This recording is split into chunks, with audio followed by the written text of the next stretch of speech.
Ayubowan everyone. Welcome to the Prabodha Dewanarayana podcast show. My name is Prabodha Dewanarayana and I work as a visiting lecturer at the University of Kelaniya. At the same time, I'm following my master's at the University of Kelaniya in mass communication. So today we have Dr. Bharat. Dr. Bharat, welcome to the podcast session. Namaskaram, right? What do you say? Like we say Ayubowan, but Namaskaram, right? Namaskar. Namaskar. And you say what? I'll just We say say like that. Ayubowan, Ayubowan, I-O-1. Okay. Ayubowan, which means like may you have longer life. That's the thing. Oh, great, great. Thank you, Prabodha, for inviting me to your show. It's Pleasure. lovely being It's such an honor because I know you are like a kind of like a big person in this field. So I have a lot of a pleasure. question to ask from you. First of all, ma'am, let's start from you. Can you introduce yourself? Now, I know about you, but can you introduce yourself to our audience, like your name, where do you come from, why do your bachelor's, your master's, PhD, basically about yourself. Sure. So my name is Ipsita Barat, and currently I am heading the Department of Media, Mass Communication at St. Xavier's College, Kolkata, which is in the state called West Bengal in India. So that's my primary, my identity. Of course, I'm faculty member in the same department. My teaching areas are primarily screenwriting. So I teach how to write scripts.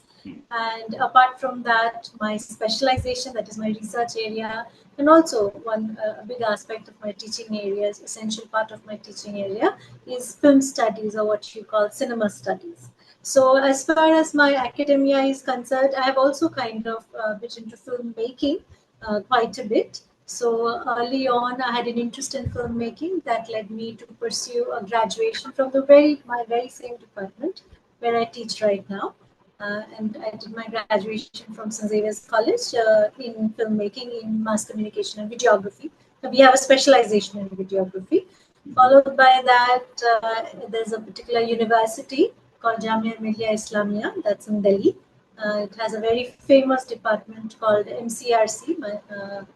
It's an educational research center, multimedia educational research center. So I pursued my master's from there. Followed by that, I was working in Mumbai for a short while. But somehow academia research interested me. So I came back to my native. I came back to Calcutta, where I live currently, and I pursued my PhD from another university called Jadavpur University, which is situated in Calcutta. At the same time, I started teaching, and gradually I started teaching full time at St. Xavier's College. It's been almost 12 plus years at this college. Initially, I was more involved and heading the film studies department. But currently, for the past 3.5 years, I am also in the Department of Mass Communication. In the sense, I am also in the administrative capacity. I am in this department. So my research area is, as I said, cinema studies is a very broad area. But to be specific, I study Hindi film industry, which is famously referred as Bollywood. But Bollywood is essentially 1990s Hindi cinema. Whereas I kind of look at Hindi cinema in the new millennium. And when I say I look at Hindi cinema, of course, I look at the narrative part of it, but more importantly, I also, and my interest lies in studying the industry dynamics of this particular industry. And currently, in post PhD, also I try and locate the changes in the working, functioning dynamics of this particular industry. Yes. Wow, impressive, man. Very nice. I have a question because, like, I followed a bachelor's in film and television as well. So, like, filming is not a very, how to say, like, especially like in India, Sri Lanka, we have same cultural background. Like, maybe most of our parents say that, oh, study mathematics or science or like be a doctor or something like that.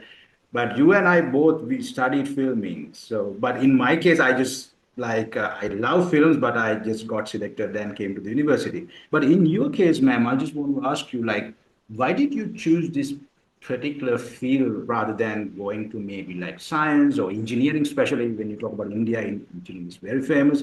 So why did you go for those things, but you chose filming? Why is that? So when I started my journey, this was around 2004 or a little prior to that. Back then, the course mass communication itself was a very, very new term. In fact, in terms of filmmaking, the only idea we had is in India there are two very big state-owned, I wouldn't say university, but it's like institution called SRFTI and FTII. It's Film and Television Institute of Pune.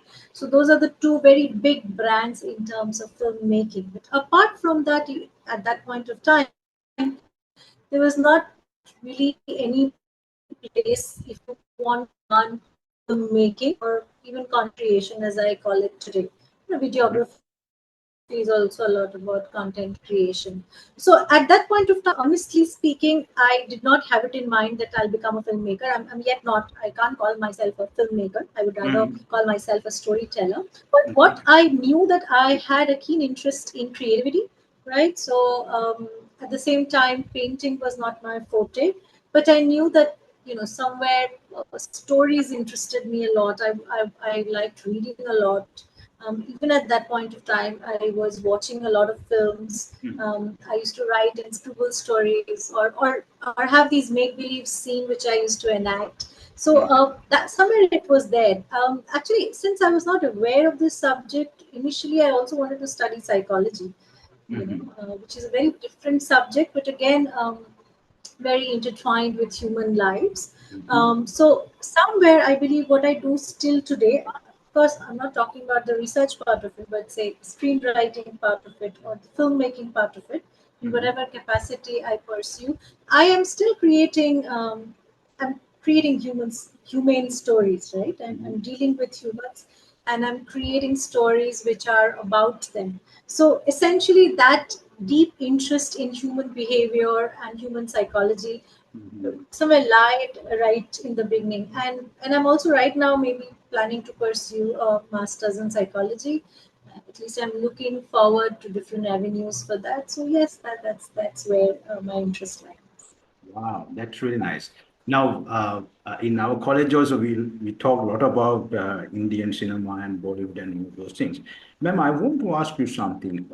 I can remember we had a discussion in our university, like we made a kind of like observation. We saw that the Indian cinema, like using their films to like communicate the nationalism or like Indian spirit to their people. I don't know if this is true or not, but we felt in that way, like to okay, I'm a proud Indian, like to give that message. They're using these films. So, what is your thought about it? Like, yeah. So Hindi cinema, has changed over the. So it's not, you cannot like as I said, Bollywood is something which is strictly a 1990s phenomenon. Hindi cinema, whereas starts from a point early 1913 and so on, when Raja Harishchandra and all, one of the pioneering films. Mhm. So if you particularly look at cinema of 50s and 60s, this is right after our independence, right? Mhm. So at that point of time, it is true that during 50s and 60s, there was the surge of nationalist films, right? Mhm. There were certain kind of films which were very, very pro-nationalist. But again, when you go to 70s and you look at, there's this famous superstar called Amitabh Bachchan, right? If you've Mhm. heard. So if you look at his films, you cannot categorize, say, Bachchan films as nationalist films in that sense, but Bachchan films were kind of overarchingly 1970s films. Again, when you come to 1990s, we can see a different kind of nationalism on screen. So there was still like India is great, but that India is great was being said by an NRI, right? Mhm. That Mhm. was the new form of Hindi cinema, which was 1990s, which essentially I'm calling as Bollywood.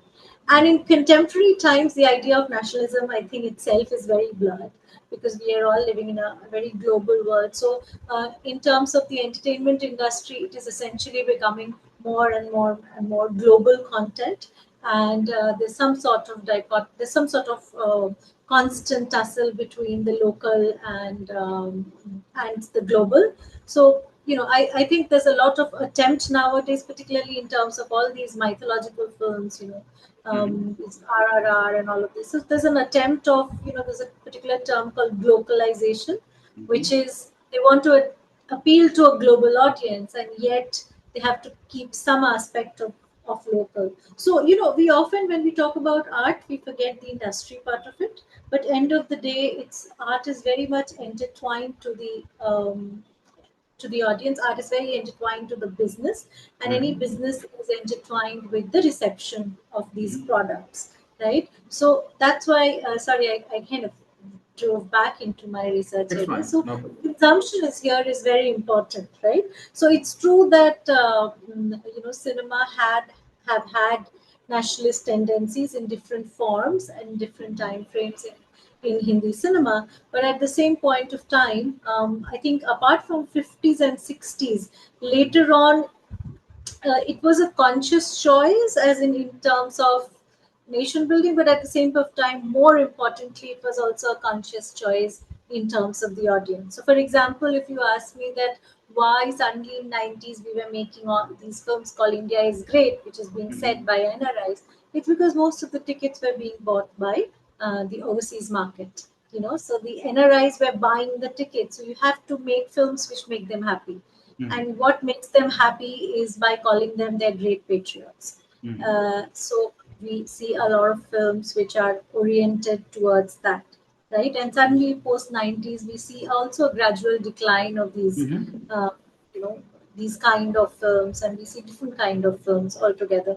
I think the market also changed for these films eventually.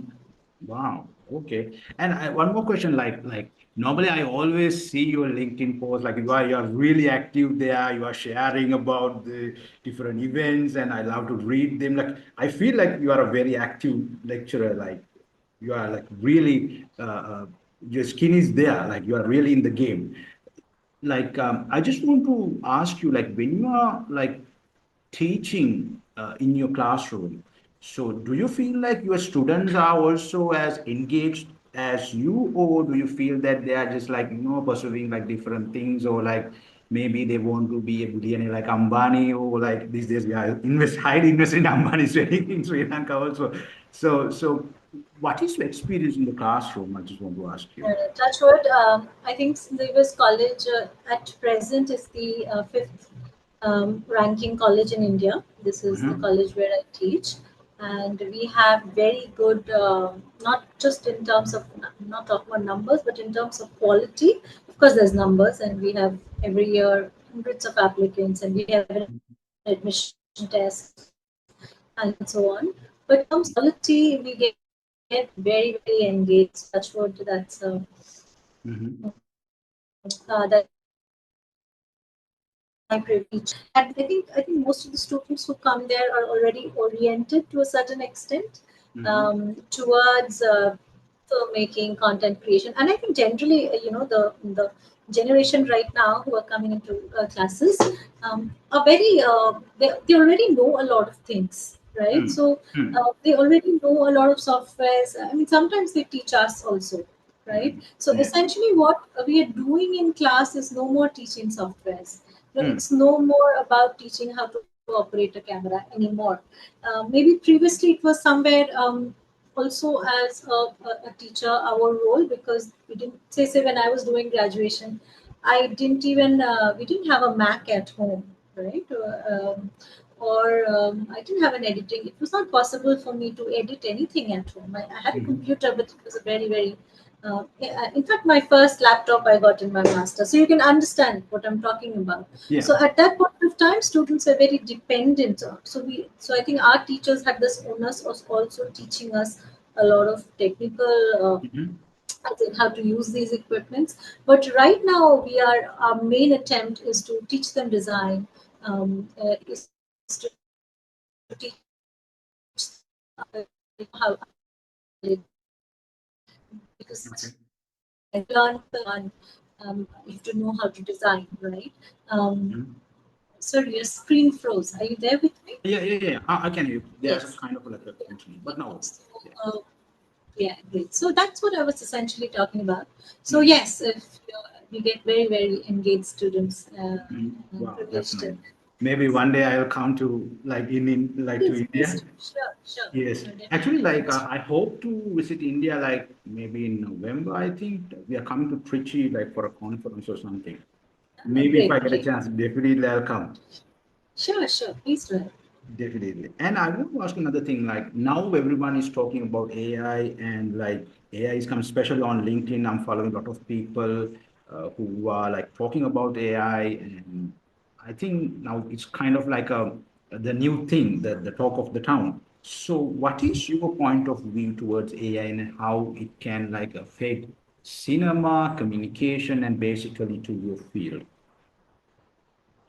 So it's like, I think it's like computers. When computers initially came in, and so I also I'm in a very in terms of my age and in terms of you. So I was from a time when Gmail came, right? Hmm. Hmm. Yeah. So at that point of time, also I remember there was a lot of this apprehensions about how it's all going to change, right? Hmm. How what will happen? For example, research. So research had a very different format earlier, right? It was Hmm. not today. It's completely different. You ask somebody who was in research in, say, my parents' age group. Even back then there was research, so it was not always Google. Hmm. And somebody who is a researcher today is a different world universe to look into.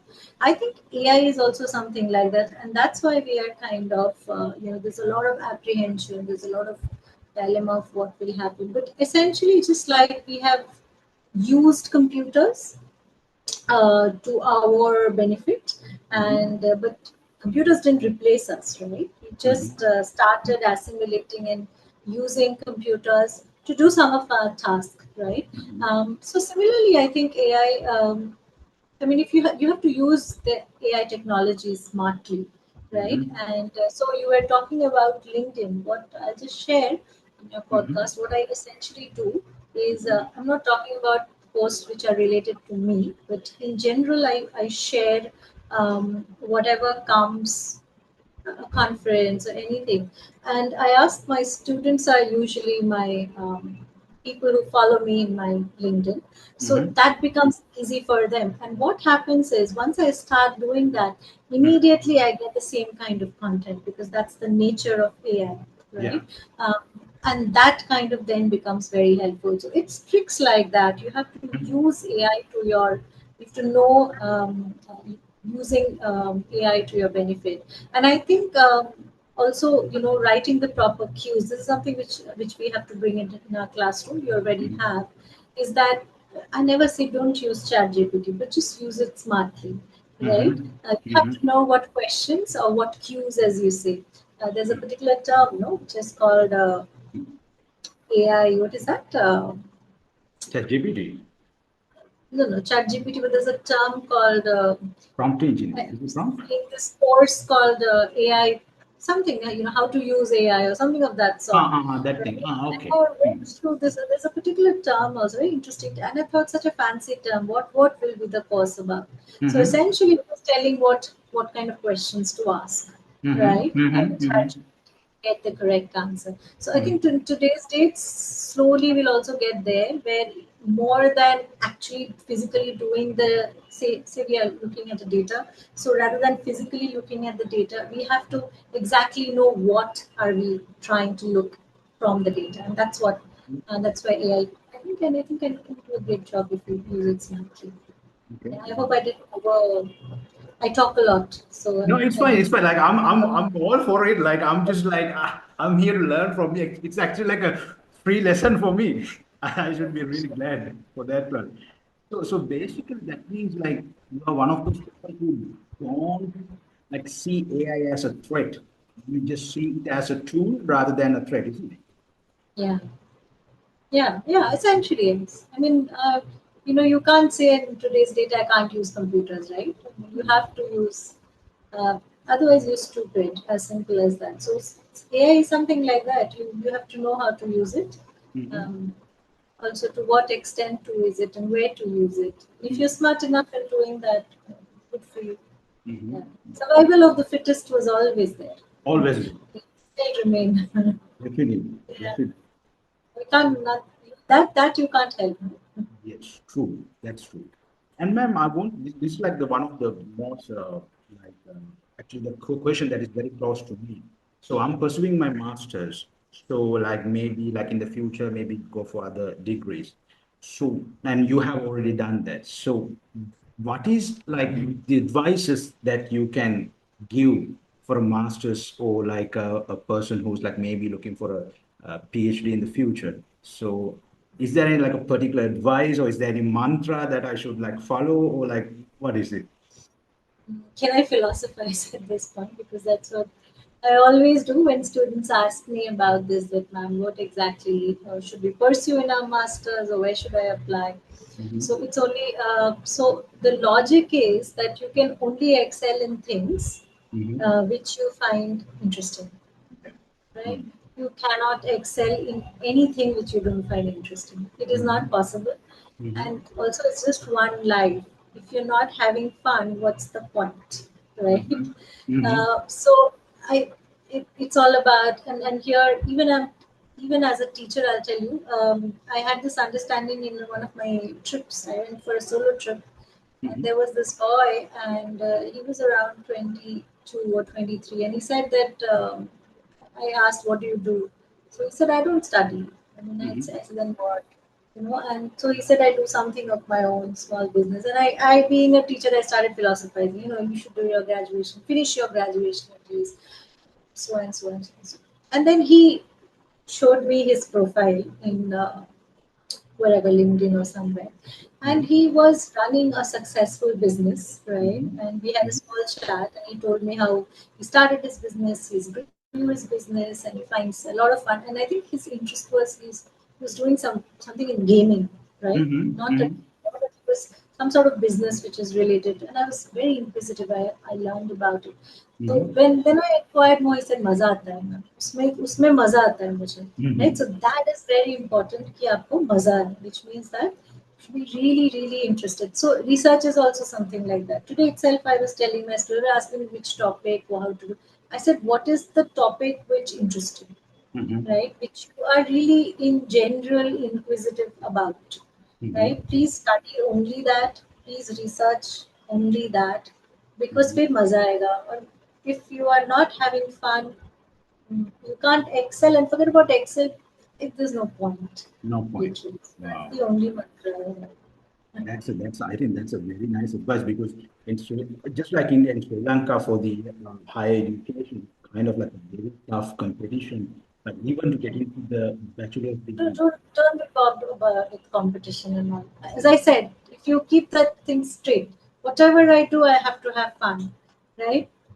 Essentially have fun. I mean, don't be so stressed about where you reach in life, Mm, and things get sorted. You'll do A, later you'll do B, or later you'll do C, wow. right? But as long as you do what you're having fun in, your Mm-hmm. life is worth it. No?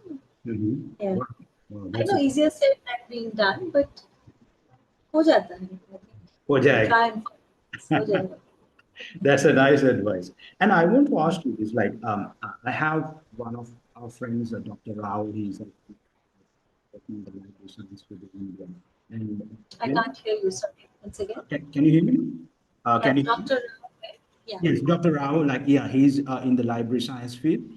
So we normally share our ideas. And what I'm trying to say is like when I look at India, when I look at you guys, I think India is kind of like on its way to becoming the superpower. I don't know whether I'm correct or not, but it's just improving. Like now, for example, we talk about the Ambani's wedding, right? So all the attention is there, all the celebrity. So India has slowly become kind of like the hub of the world in a sense. So what is your point of view? Do you think India is on the right track, and like what can we learn from India, Sri Lankan? What is See, I don't know if I'm equipped to answer that question because I'm not an economist. Mhm, So my perception about India is as much mediated, if I may say so. Mediated in the sense, the news and everything, and whatever I'm looking at. Mhm. So as much as mediated as perhaps it is to you, Mhm. right? But at the same point of time, so there's one from the macro perspective of it, and Mhm. yes, what the news or is Mhm. telling me that, or the mediated world is telling me that yes, Mhm. India is definitely doing better in terms of economics, Mhm. particularly compared to its own time. So we are also a very recent.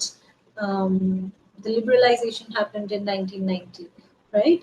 So China also happened around similar time, but China went ahead um, in terms of its growth, whereas India lagged behind for some time and then it kind of picked Mhm. up. What is advantage of countries like India and China is the population, Yes. right? So Very on good. one hand, it's a bane because, of course, the resources are being shared among too many people. As I said, I go to Bangladesh every year. There, it's Mhm. chaotic there, right? Again, the population. But at the same point of time, look, Bangladesh is also it's a growing economy, right?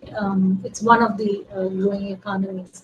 So I think that's a bane in terms of number of people. But at the same point of time, having too many people also makes it a very lucrative market. Number one, right, for everyone. And Mhm. at the same point of time, it's also becomes very source of cheap labor, right? So on these two accounts, I think it's not just India, both China, big countries like China, India, Mhm. has always capitalized the same, right? But it's how you capitalize it. Vietnam is also trying Mhm. to do the same right now. If you follow world politics. Bangladesh is also doing the same, right? Mhm. Pakistan, of course, is dealing with a lot of internal conflict at Mhm. this point of time. Mhm. So about Sri Lanka, maybe you can tell me what's happening Mhm. there. So so these kind of things, which is now that India is using it to its advantage, the population of the country and so on and so forth. But these are macro perspective. I don't know if I am the absolute right person to talk about India in this scale. But if you're talking about my day-to-day life, then if you're talking about if the lifestyle of a common Indian man is changing, Mhm. yes, indeed, Mhm. right? That is kind of definitely um, infrastructure growth, right? Um, so there is an upward lift. Let me say that. Yes. Mhm. Wow, that's such a nice explanation there. And since we have like, because of our Zoom problem, we have like 7 minutes to uh, show. And I want to ask you when I look at you like academically, you got your bachelor, masters, and PhD. Like you have like uh, achieved all those things. When we look at like a PhD, like it's a, You will achieve them as well. Everybody achieves. Everybody is an achiever in life in their own yes. capacity. Everyone is. Yeah, I mean, like Yes. for now, like when you like look at those things, like oh my goodness, like this. सब हो जाए सब हो Yes, जाए but so I want to ask you, like actually the question is, ma'am, like now what's next for you? Like when I look at Dr. Barat's, like she's the head, and like she has achieved most of other people's dreams, like so. No, So, no, no, no. If you're satiated in life, satiated in the sense, if you think that I've achieved it all, first mhm. of all, I think it's a misnomer. I haven't achieved it all. Uh-huh. Not even When we achieved look anything. at from here, like it seems like The wow, like, outside perspective. yeah. Yeah, of course. I mean, you're pursuing your master's, so I understand Yeah. that. But I mean, when you're of my, I mean, there's also an age gap here. So, Yes, there is. uh, so yes. So it's not that I have achieved everything. I really Mhm. doubt that. Mhm. So There's what's a next lot. for you? Hmm. What's next for me? I mean, I'm not finding time in the sense that that's a very lame excuse, but because I'm into administration, I'm not finding too much time to focus on my research. Hmm. I would like to write a good, maybe postdoc proposal Hmm. in recent future. I want to. I'm working. I am currently working on a script writing book, which Wow. really interested in. I want to finish my script, which is again lying for so long years. So there is small things. As I said, I mean, so right now I'm in a very privileged position, which Mm-hmm. you guys are not in your age, because you have to think about your day to day. You know, you have to. So right now, the privileged position is I'm talking about is I can choose, right? Right now, so okay, I will do this because it interests me. So I have chosen 4 5 things which I think is fun, Mm-hmm. and I'm kind of working on it. Wow. Also I'm, slow down. Yes, I'm glad that, man, because you are always like pointing out that you have to like enjoy what you are doing.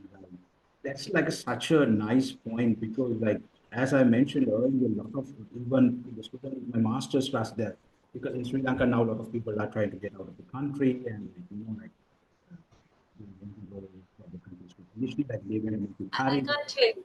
I Uh, can't hear you. can you hear me now? Yes, yes.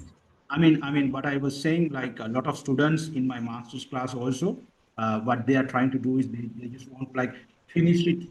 Oh, man, like, quickly finish it and like get the degree and, get the hell out. That's what they are trying to do. But your philosophy is like different. Like you are saying that, okay, you have to enjoy, like that's Yeah, such eye yeah, opener. yeah. You have to enjoy the process. 2 years masters. If I don't enjoy what I'm studying, 2 years is a lot of time to give away, no, in a say, 70 years lifespan. 2 years, I can't just give on something which I'm not having interest in. So I think that's very, very important to That's do things which you're that's really interested in. That's Yes. nice. Maybe like in the future we can have a collaboration, Sri Lanka and India, like say we college, definitely, isn't it, ma'am? De- Absolutely. I look forward to it. Definitely. And since we have like 3 minutes to the show, like one last advice or one last thing that you want to say to my audience. Actually, this audience is, ma'am, basically they are undergrad But students. I, sorry to interrupt you, but since you, I think the show is meant for students, particularly, who will listen Yeah, to this show.